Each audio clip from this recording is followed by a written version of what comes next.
let's show our appreciation, inshallah, for the rest of the today with a takbir rather than clapping.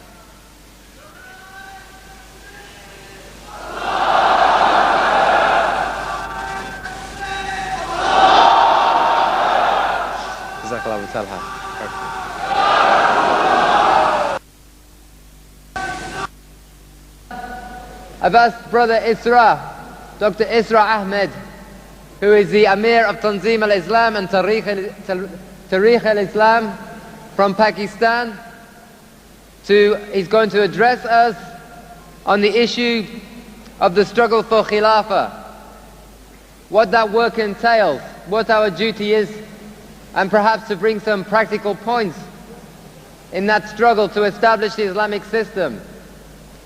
And inshallah, Brother Muhammad Hanini, on my left-hand side, is going to address the issues of the vital issues.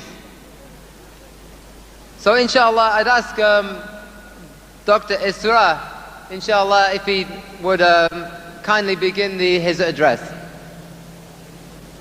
Alhamdulillah wa kafa wassalatu wassalamu ala ibadihi alladhina istafa khususan ala afzalihim wa khatamin nabiyyin Muhammadin al-amin wa ala alihi wa sahbihi ajma'in. Amma ba'du faqad qala Allah tabaraka wa ta'ala kama warada fi surati an-nur. أعوذ بالله من الشيطان الرجيم بسم الله الرحمن الرحيم وعد الله الذين آمنوا منكم وعملوا الصالحات ليستخلفنهم في الأرض كما استخلف الذين من قبلهم وليمكنن لهم دينهم الذي ارتضى لهم وليبدلنهم من بعد خوفهم أمنا يعبدونني لا يشركون بي شيئا ومن كفر بعد ذلك فأولئك هم الفاسقون صدق الله العظيم. وعن النعمان بن بشير رضي الله تعالى عنه قال قال رسول الله صلى الله عليه وسلم تكون النبوة فيكم ما شاء الله أن تكون ثم يرفعها الله إذا شاء أن يرفعها ثم تكون خلافة على منهاج النبوة فتكون ما شاء الله أن تكون ثم يرفعها الله إذا شاء أن يرفعها ثم تكون ملكا عاضا فيكون ما شاء الله أن يكون ثم يرفعه الله إذا شاء أن يرفعه ثم يكون ملكا جبريا فتكون ما شاء الله أن تكون ثم يرفعه الله إذا شاء أن يرفعها ثم تكون خلافة على منهاج النبوة. ثم سكت رسول الله صلى الله عليه وسلم. رواه الإمام أحمد رحمه الله. رب اشرح لي صدري ويسر لي أمري واحلل عقدة من لساني يفقهوا قولي. Dear brothers and sisters and sons and daughters in Islam, Assalamu alaikum wa rahmatullahi wa barakatuh.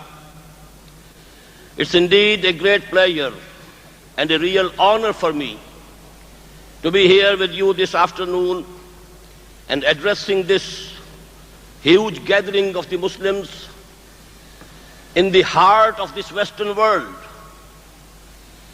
I am calling this place to be the heart of the Western world.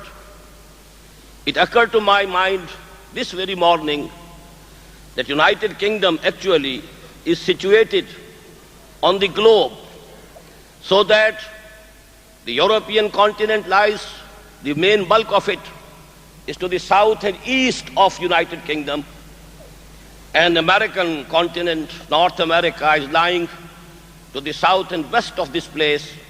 So actually this country sits in presiding position in the Western world.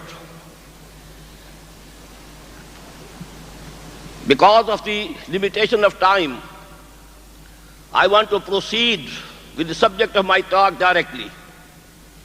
I have just recited an ayah, that is ayah number 55 of Surah An-Nur. Surah An-Nur was revealed either in the later half of the 5th year after Hijrah or in the beginning of the 6th year.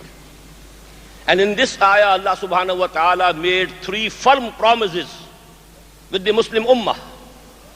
although these promises were conditional.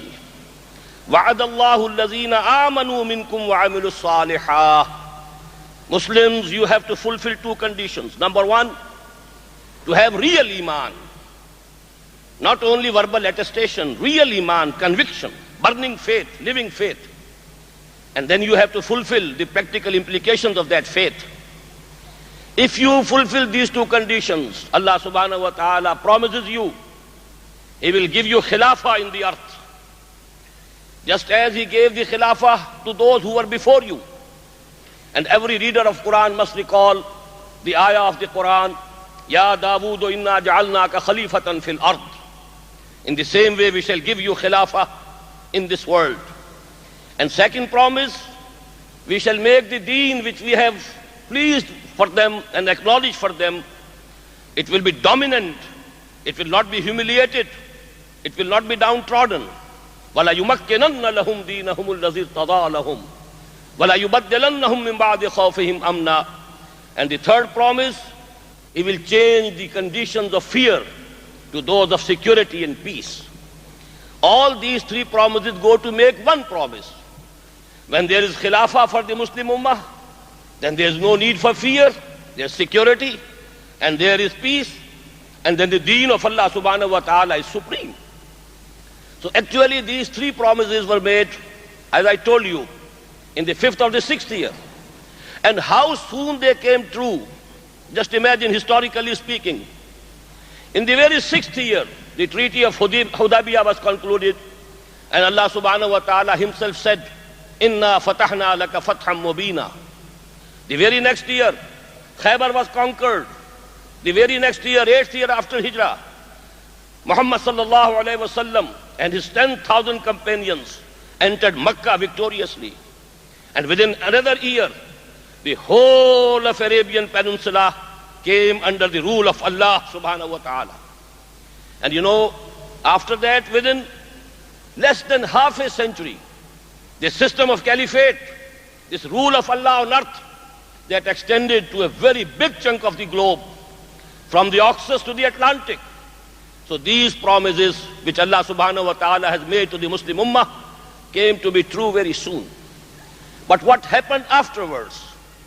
Now that nearly 1300 years have passed, what were the stages through which the Muslim Ummah has been passing? And where do we stand today? For that I have narrated to you a hadith of the Prophet sallallahu alaihi wasallam. It has been included by Imam Ahmad ibn Hanbal in his Musnad. And the narrator, the reporter of the hadith is Nu'man ibn Bashir radiyallahu ta'ala anhu. I don't want to give the literal translation. I have read out to you the text, complete text, and I am now giving you the essence. The Prophet sallallahu alaihi wasallam enumerated 5 periods of time, starting from his time to the end of this world. Number one, the days of the Prophet himself, sallallahu alayhi wa sallam. Khairu ummati qarni summa allazina yalunahum summa allazina yalunahum. Second period, Khilafah ala minhajin nubuwah. Please note the words. Caliphate on the pattern of Nabuwah, in the footsteps of Nabuwah, on the same methodology as Nabuwah. The same system, the politico-socio-economic system that Muhammad sallallahu alayhi wa sallam established in Arabian Peninsula after a hard revolutionary struggle that was kept intact, absolutely intact, without any change during that period of Khilafah ala minhajin nubuwah. Then the third period, the Prophet calls him the period of cruel kingship. There were kings, although they were named Khulafa, but they built palaces, they had luxury for them. Then the fourth period, which is very important, at least for the first period of kingship, the kings were Muslims. After all, they verbally attested to the unity of Allah subhanahu wa ta'ala, and they accepted Muhammad sallallahu alayhi wa sallam as the messenger of Allah.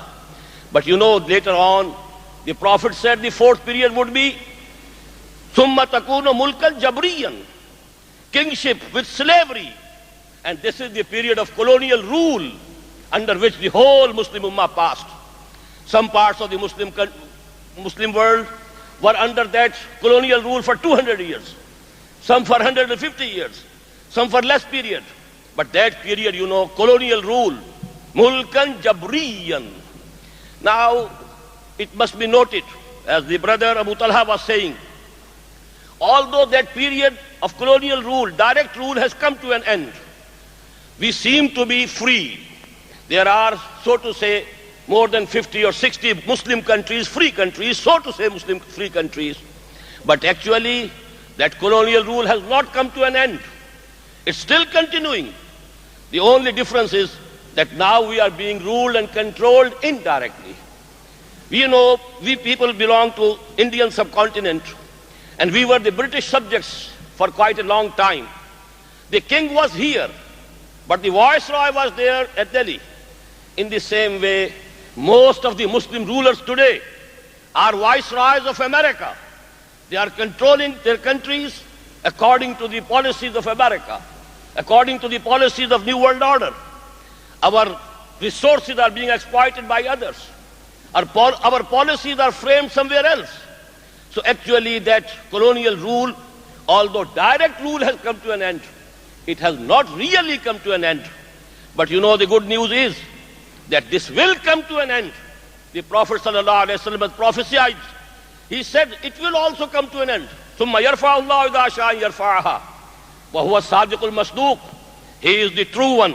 And Allah subhanahu wa ta'ala himself is a witness to his truthfulness. And when he said it will come to an end, it has to come to an end.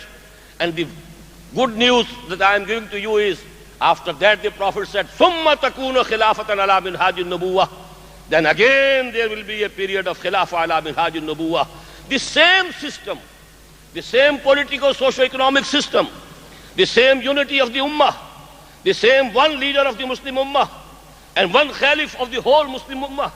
Not only of the whole Muslim ummah, but the whole of the globe. Because the second part of the good news is that the Prophet had said in more than one hadith that now when for the second time this Khilafah ala Minhaj al-Nubuwah is established on earth, it will not be limited to any part of the world. It will be global. It will be over whole the world of humanity. Because firstly, he was sent for the whole of humanity. وَمَا أَرْسَلْنَاكَ إِلَّا كَافَّةً لِلنَّاسِ بَشِيرًا وَنَذِيرًا وَمَا أَرْسَلْنَاكَ إِلَّا رَحْمَةً لِلْعَالَمِينَ. And secondly, he was sent to make the deen of Allah supreme. هو الذي أرسل رسوله بالهدى ودين الحق ليظهره على الدين كله. So this domination of the deen of Allah over the whole of human world, actually when this is accomplished, only then the purpose of the advent of Muhammad sallallahu alaihi wasallam will be fulfilled totally. And this is to come, this will come. As the Prophet had said sallallahu alaihi wasallam, there is a hadith from Hazrat Saban radiyallahu ta'ala anhu. قال رسول الله صلى الله عليه وسلم إن الله زوالي الأرض فرأيت مشارقها ومغاربها وإن أمتي سيبلغ ملكها ما زويلي منها. رواه الإمام مسلم رحمه الله. Hazrat Saban says رضي الله تعالى عنه that the Prophet صلى الله عليه وسلم said, Allah subhanahu wa ta'ala folded whole of the earth for me, so that I saw all the easts of the earth and all the wests of the earth. And take it from me, the rule of my ummah will extend to all the regions which were shown to me by thus folding the earth. There are other ahadith also to this effect, but I don't have the time to enumerate all of them. Now I want to discuss very briefly what actually we mean by khilafah. Actually, khilafah is the opposite or the antonym of sovereignty, because sovereignty of this universe belongs to Allah only. Whosoever claims sovereignty is claiming to be equal to Allah, to be partner to Allah. Sovereignty is for Allah. Inil hukmu illa lillah, amara Allah ta'budu illa iyyah. Lahu mulku samawati wal ard. Kingdom of heaven on earth.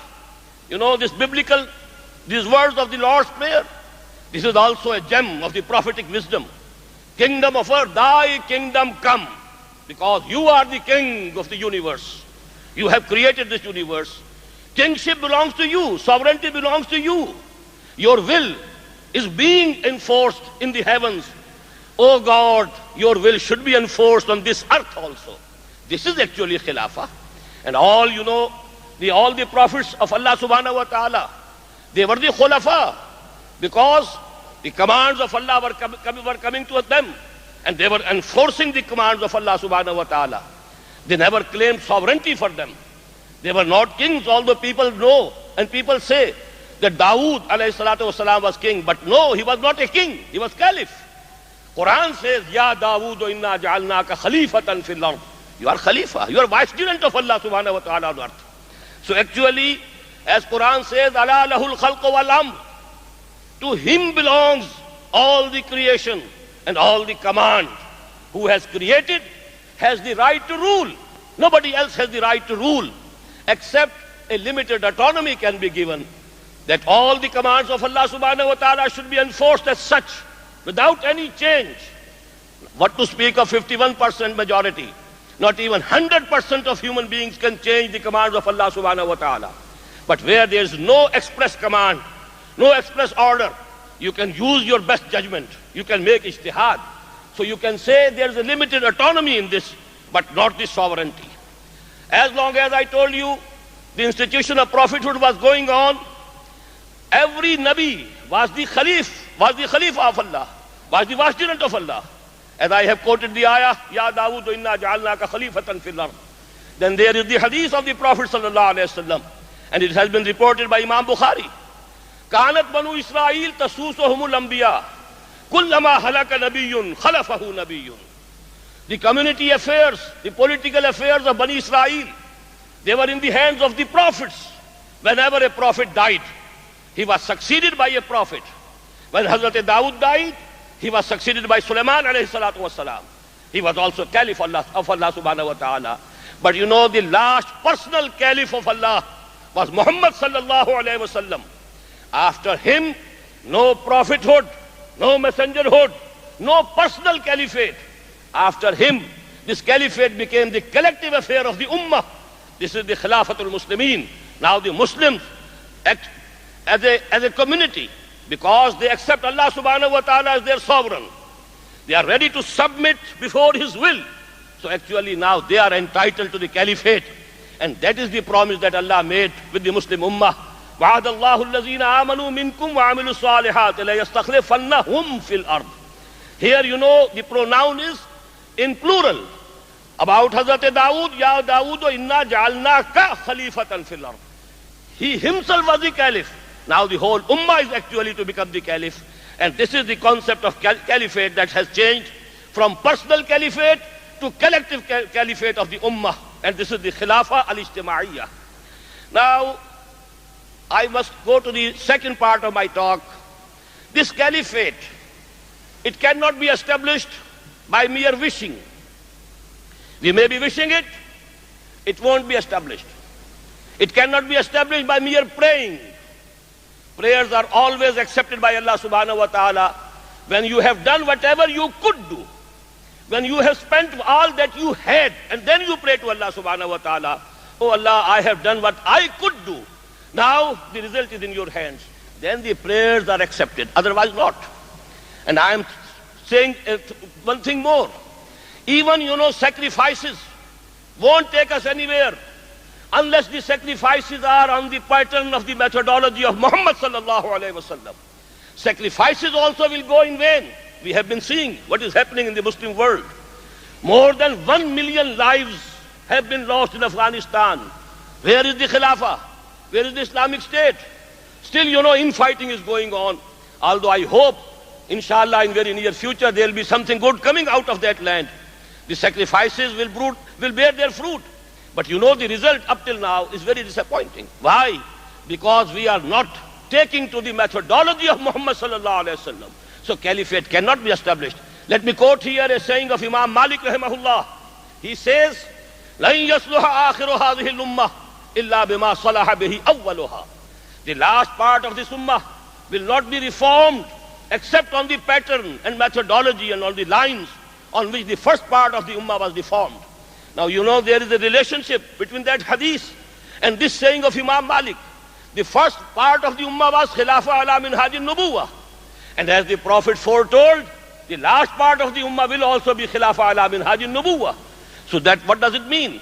That the same methodology will have to be adopted if you want to establish the Khilafah for the second time.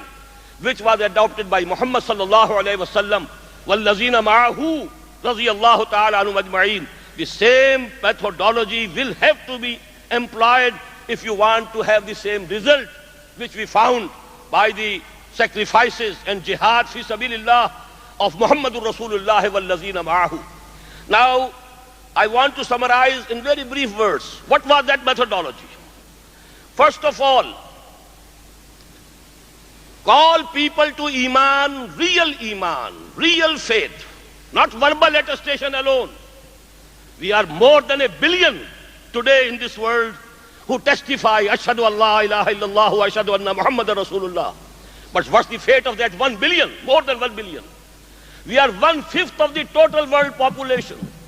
We have the maximum resources under our feet, a very big chunk of the earth under our feet. But have we any say in the global affairs? Does any power consult us in any international affairs? Our resources are being exploited by others. Why? Because we don't have Iman. Because Allah subhanahu wa ta'ala says in clear words in Surah Al Imran, وَلَا تَهِنُوا وَلَا تَحْزَنُوا وَأَنْتُمُ الْأَعْلَوْنَ إِن كُنتُم مُؤْمِنِينَ. Don't be grieved. Don't be sorrowful. We promise you, you will be the supreme. You will be the highest. But only if you are real Mu'mins. And we are not the highest, we are the lowest. What does it show? Although we are Muslims, قَالَتِ الْأَعْرَابُ آمَنَّا قُلْ لَمْ تُؤْمِنُوا وَلَكِنْ قُولُوا أَسْلَمْنَا. We are Muslims only, legal Muslims, because we testify. We say, Ashhadu an la ilaha illallah wa ashhadu anna Muhammadan Rasulullah. But where's that true faith? Where's the burning conviction? Conviction of the presence of Allah subhanahu wa ta'ala. Conviction of His unity. Conviction of His omnipotence, omniscience, omnipresence. Conviction of resurrection. Conviction of life after death. Conviction of the institution of Wahi. Conviction that Quran is the word of Allah subhanahu wa ta'ala. If we search our hearts, we find something missing.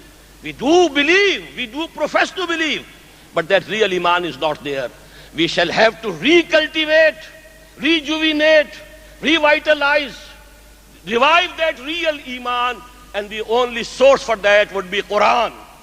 هو الذي ينزل على عبده آيات بينات ليخرجكم من الظلمات إلى النور. It is He, that is Allah subhanahu wa ta'ala, who is sending down these shining signs of His wisdom and His knowledge, so that on His bondsman Muhammad sallallahu alaihi wasallam, so that he should take you out from all shades of darknesses. All these shades of darknesses, kufr, shirk, ilhad, materialism, all these materialistic values, what are the ambitions? Ambitions of this worldly life, luxuries, comforts, nothing else. All these are darknesses, the shades of darknesses, and only Quran can take us out of it. So a very popular movement of turning towards Quran and getting the real faith, real Iman, burning faith, living faith from it, that is the first stage that Muhammad sallallahu alaihi wasallam was doing for at least 12 years at Makkah. What was he doing? يَتْلُو عَلَيْهِمْ آيَاتِهِ وَيُزَكِّيهِمْ وَيُعَلِّمُهُمُ الْكِتَابَ وَالْحِكْمَةَ. So that was the first phase of his struggle. What was the second one? Whosoever accepts Iman, or if he was a Muslim, he revives his Iman, he renews his Iman, and then you have to organize them into a party. There should be a party. There's a hadith from Haris al-Ashari radiyallahu ta'ala anhu, and he says that the Prophet said, "Amurukum bi khamsin, Allahu amarani bihinna, bil jama'ati, was sam'i, was ta'ati, wal hijrati, wal jihad fi sabilillah." Now this has to be done. Organization, disciplined party. And the Prophet sallallahu alaihi wasallam, although he was messenger of Allah, and whosoever believed in him, he had to obey him anyhow. He was the Prophet. وَمَا يَنْتِقُ عَنِ الْهَوَىٰ إِنْ هُوَ إِلَّا وَحْيٌ يُوحَىٰ.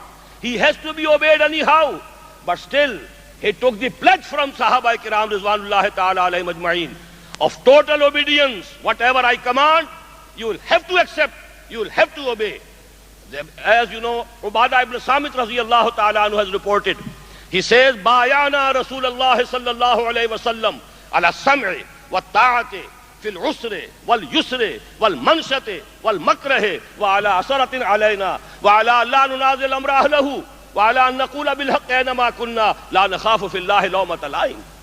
We gave our pledge to the Prophet sallallahu alaihi wasallam. We shall obey every command that you give us, although it might be difficult or easy, although we might feel inclined to it, or we might have to force ourselves to do it, although you may prefer others to us.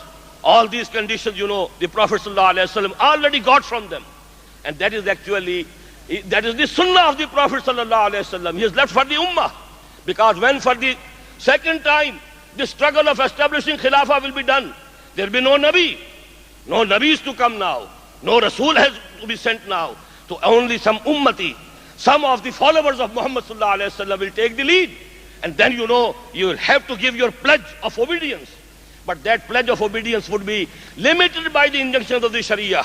And that is actually the only word is needed to be added to this hadith, and that would become the foundation stone and the constitution of the Hizbullah Islamic Revolutionary Party, to be able to bring about that change and establish the Khilafah on earth. Now that's what the organization. And please note this hadith which I have quoted. This is muttafaqun alayh. It is accepted by Imam Bukhari as well as Imam Muslim rahimahumullah. So actually that was the second step. And along with that, you have to purify your souls, your intentions.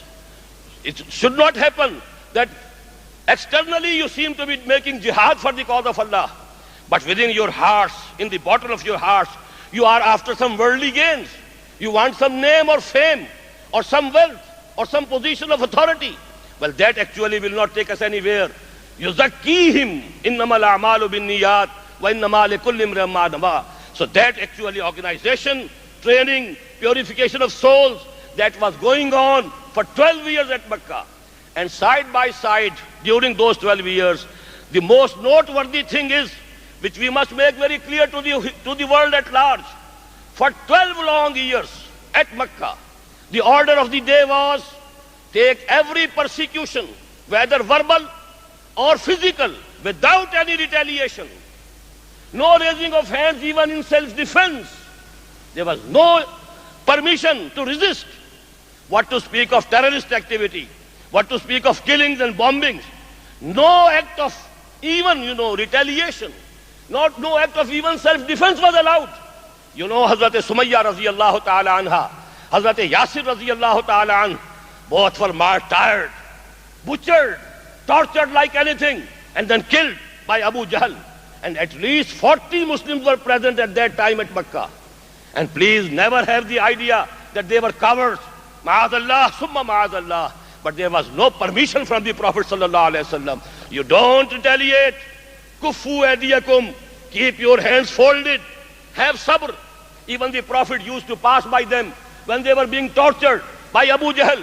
And the Prophet was saying to them, Isbiru ya ala Yasir, fa inna maw'idakumul jannah. Have patience. Have patience, O ya ala Yasir.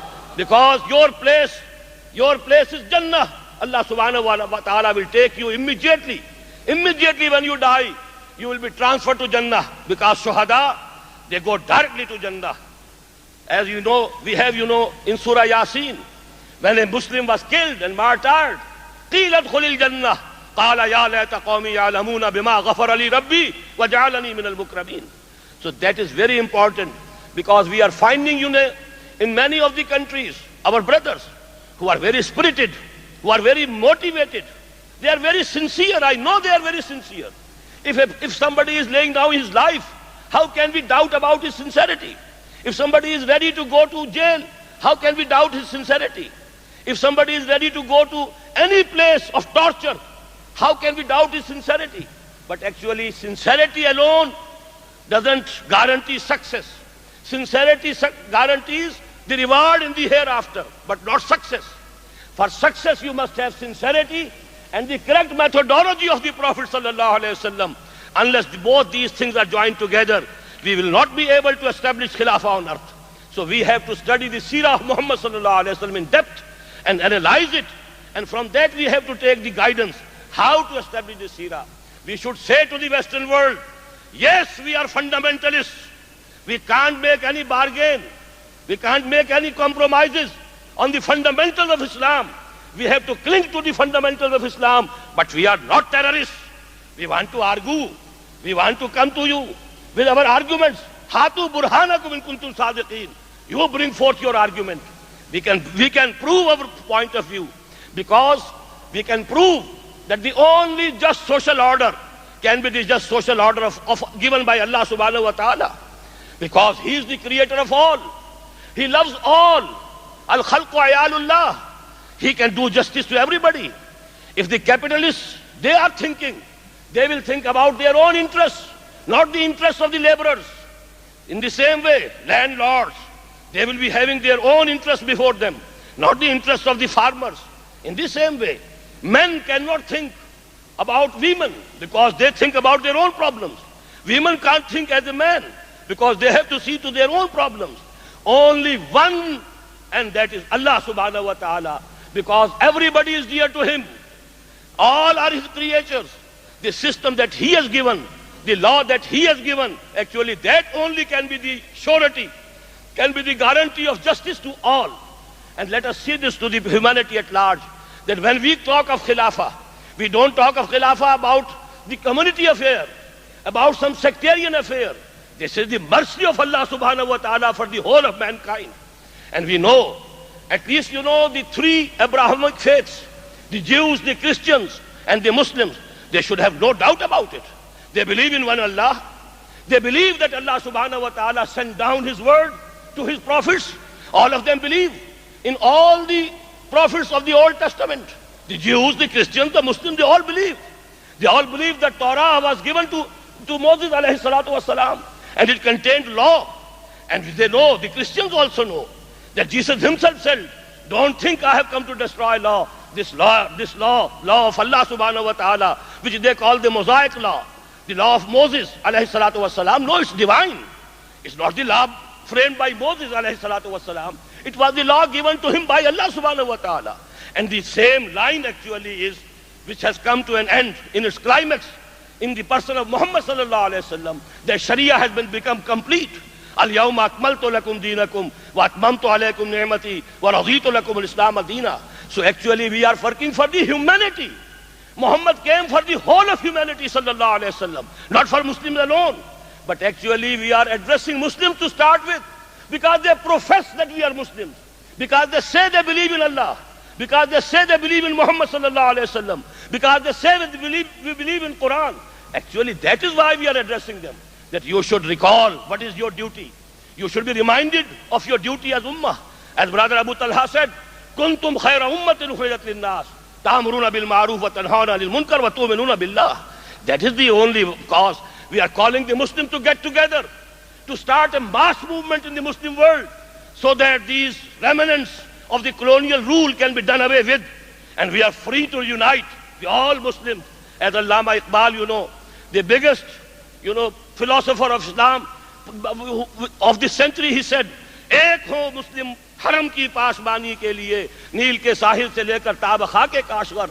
All these nationalities, ethnic differences, linguistic differences, they should be cut short. They can remain, there's no doubt. But you have races, you can have وَجَعَلْنَاكُمْ شُعُوبًا وَقَبَائِلَ لِتَعَارَفُوا. It's for only recognition, introduction, not for any division. The Muslim Ummah should be one, and they should establish the deen of Allah, because it is the mercy for humanity. Humanity is in search of a just social order, and we have that just social order with us. We are the custodians of deen of Allah, and that is actually the biggest gift for humanity from Allah subhanahu wa ta'ala, which came through Muhammad sallallahu alayhi wasallam. And we have to do our duty, not for us, not for our end, not for our benefits, but the benefit of the humanity at large. وَمَا أَرْسَلْنَاكَ إِلَّا رَحْمَةً لِلْعَالَمِينَ. Because there's just social order. And let me point it out here, that according to the prophecies of the Prophet sallallahu alayhi wasallam, when this global domination of Khilafah will come, it will come by a concerted effort, by the help of Jesus alayhi salatu wasalam. Hazrat Masih will descend again. He was lifted alive to the heavens. He will come down, and he will join hands with the ummah of Muhammad sallallahu alayhi wasallam. There will be going to be the biggest war of human history, and it is there in the tradition of the Christians also, and in the traditions of the Muslims also. You can read the last chapter of Bible, New Testament, Revelations. And you have the mention of Armageddon, a very big war that will be fought before the end of this world between the forces of evil and forces of good. And that is what the Prophet has prophesied, sallallahu alayhi wasallam, in, Kitabul Malahim, the chapters of Malahim and Ahadith, Al-Malhamatul Uzma. The greatest war will be fought between the forces of evil and the forces of good, forces of Haqq and forces of Batil. This is going to come. And at that juncture, Hazrat Masih alayhi salatu wassalam and the followers of Muhammad sallallahu alayhi wasallam, they will be together fighting against those who are exploiters, who are exploiting economically the whole of humanity, who are sucking the blood of the whole world, and they are becoming fatter and fatter and richer, and they are controlling the world economy through IMF and through World Bank and so on. Actually, they are the forces of exploitation, and against those, Hazrat Masih alayhi salatu wassalam, and when this comes, the Prophet said, Christianity would vanish, Islam and Christianity will join hand together.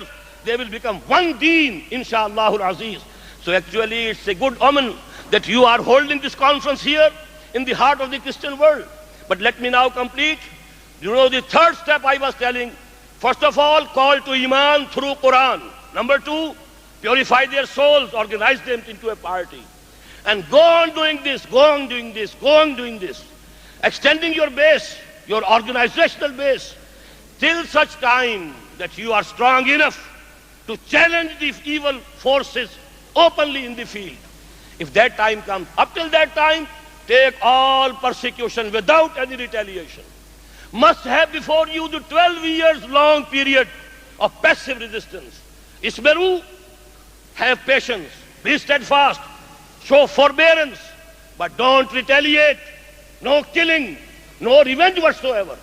But after that, when you feel, when the Prophet felt, he is now strong enough, he has enough number of men, they are committed, they are devoted, they love Allah, they love Akhirah, they are ready to sacrifice everything they have, their lives, everything. Then he threw an open challenge to the forces of exploitation of that time. What was the force of exploitation? I am using these words knowingly, because Quraysh actually, the tribe at Mecca, they were exploiting the people of Arabia in 2 ways. In one way, the religious exploitation, through idolatry. All the idols, they were present in Mecca, of all the tribes. So people came there to visit there. They brought gifts and presents. And all these gifts and presents which were presented to the idols, they were actually the revenue of Quraysh. They were using it. That was their source of income.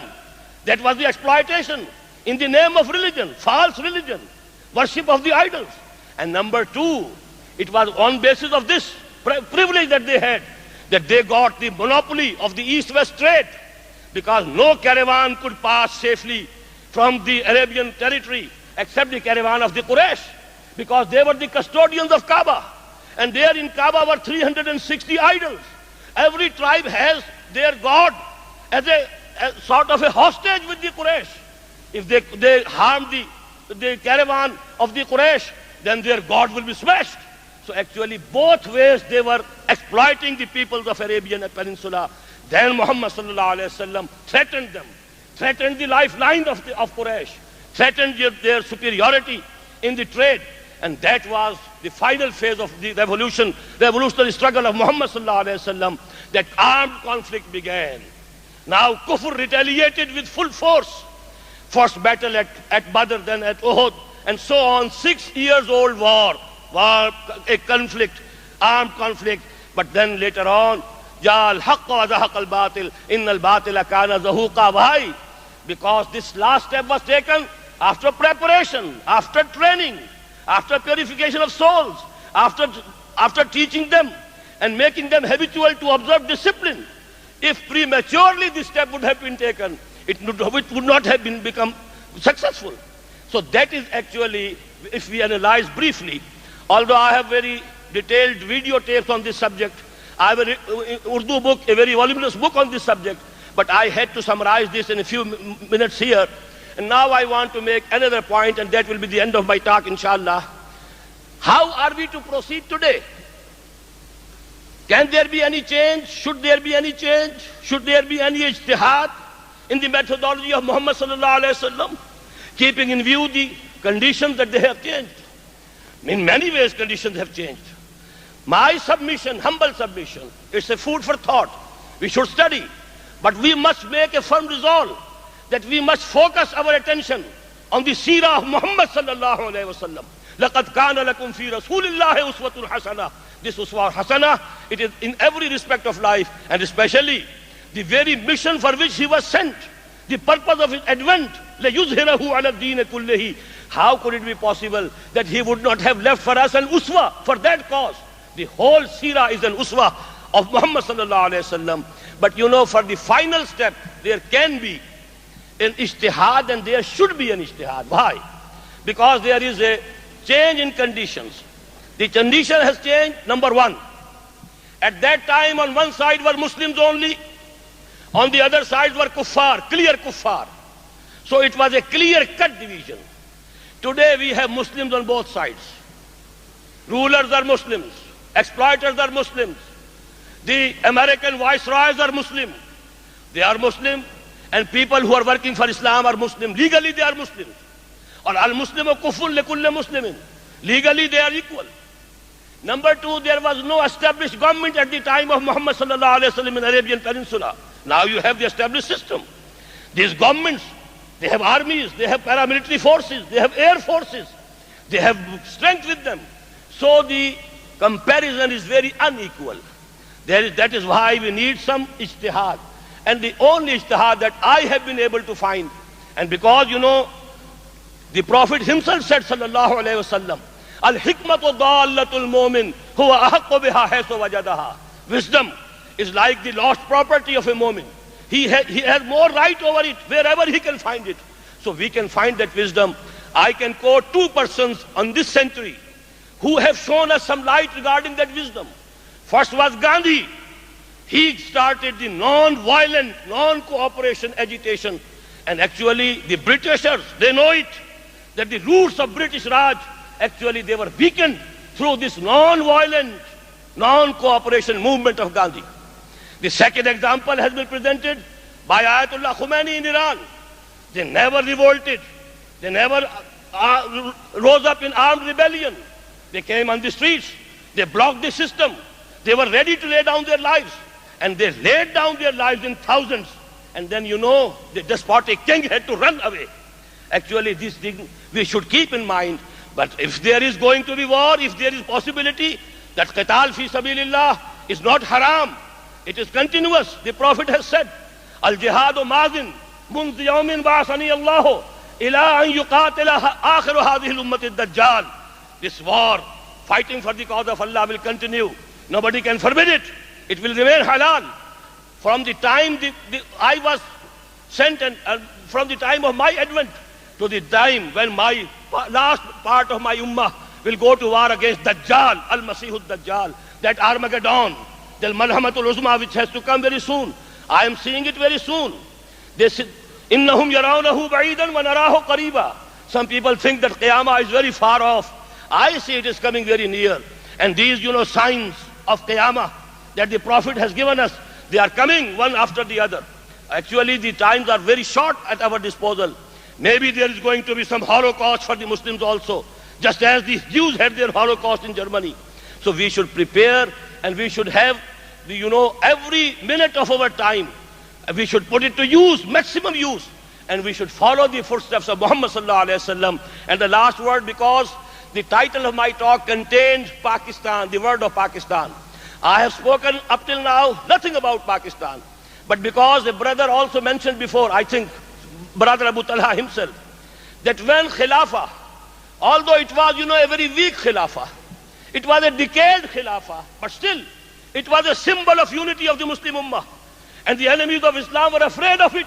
And that is why they, you know, forced the Turkish leadership at that time to abolish it. But actually, what happened, you know, when Khilafah was abrogated or abolished, there was only one country in the whole of the world where there was a movement, a resistance movement, a movement in which there was protest, and that protest was so strong that even the Hindus Even Mahatma Gandhi had to join Khilafah movement. What connection a Hindu has with Khilafah?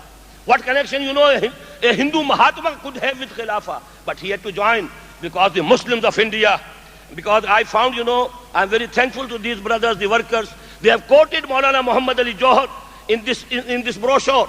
His wordings of 1924. He was the person who shook the whole of the Indian Peninsula, South Asia, with the slogan, Boli Amma Muhammad Ali ki Jaan Beta Khilafat pe de do. And actually that was the slogan that was throughout the length and breadth of India. All the streets were going on for that Khilafah. So actually, I do have some hopes. Although this whole world belongs to Allah, Allah is the ruler of the whole universe. This Khilafah can start from anywhere. This can start from anywhere. But actually it is natural. It will start from somewhere, then extend to the whole world. It cannot come in the whole world at once. If even Muhammad sallallahu alaihi wasallam couldn't bring it in the whole world at once, how can we bring it? It will emerge from some one place, and then it will go to east and west, and then will extend. Maybe Allah subhanahu wa ta'ala chooses some non-Muslim country for that cause. It's just possible. ہے آیا فتنہ تاتار کے افسانے سے، پاسباں مل گئے کعبے کو صنم خانے سے. Maybe Allah rejects all us Muslims because we are decayed Lord, and He gives the banner of Islam to a nation, in the hands of a nation who embraces Islam now. But if we see to the Muslim Ummah, actually I find that Pakistan was created in the name of Islam, although the conditions are very disappointing. But maybe we return to our goal. We are reminded of the main purpose of the establishment of Pakistan. I am working for that cause there. Pray for me, and I will be praying for you. أقول قولي هذا واستغفر الله لي ولكم ولسائر المسلمين والمسلمات.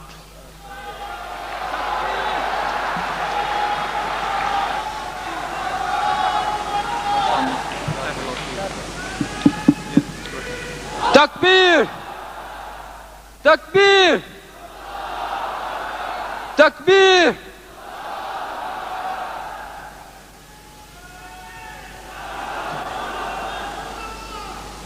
Jazakallah khairan, brother Israr Ahmed, for focusing on the Prophet Muhammad sallallahu alaihi wasallam and adopting his methodology in working to establish Khilafah. It should be